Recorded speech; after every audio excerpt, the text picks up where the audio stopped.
this is that engagement is a made-up word, yeah, and in the business context. I mean, obviously there's a psychological meaning, and we can talk about that, but they don't mean that. It's basically a code word for productivity.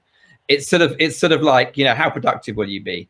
And of course, that's the business's agenda. I totally get that's the business. So I'm not trying to say that shouldn't be their agenda, but if you ask someone how engaged are you, they can't give you an answer.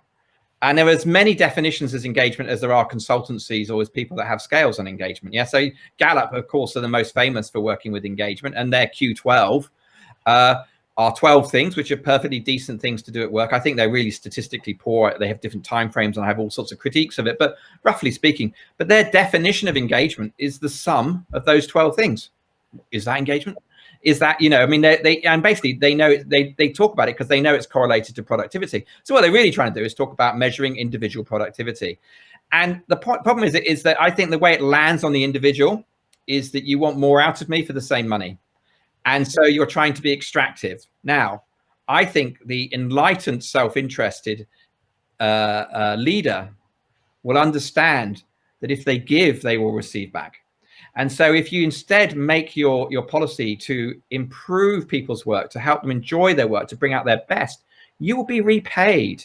And so happiness, if you talk about happiness, or we talk about positivity, and we can talk about positive emotions, you know, I know happiness is too much for some people to talk about, but basically creating good jobs for people that they enjoy and they want to come into work to, you will get repaid. And you're smarter to do it that way. It's more effective, more efficient, and you'll get them on board. And also statistically, if I ask you how happy were you at work this week, you can give me an answer. If I ask you how engaged you are, it's difficult for you to do. If I ask you how happy you are, so I have more reliable data. So I'm very, very convinced statistically it's a better measure. I think it is strategically a better idea. And I think everyone's a winner with happiness. The individual is, the team is, the organization is, and even society is. And so I'm very interested in effectively creating cases that creating a narrative that everybody can agree with, because then I think you get alignment.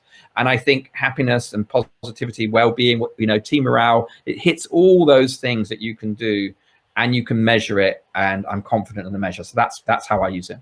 I love it. Okay, I actually have some data along these lines myself as well through a survey that I sent out. And people are much more interested in taking a workshop that the company organizes on happiness rather than one on engagement, because they think that engagement is going to benefit the organization. What's in it for me?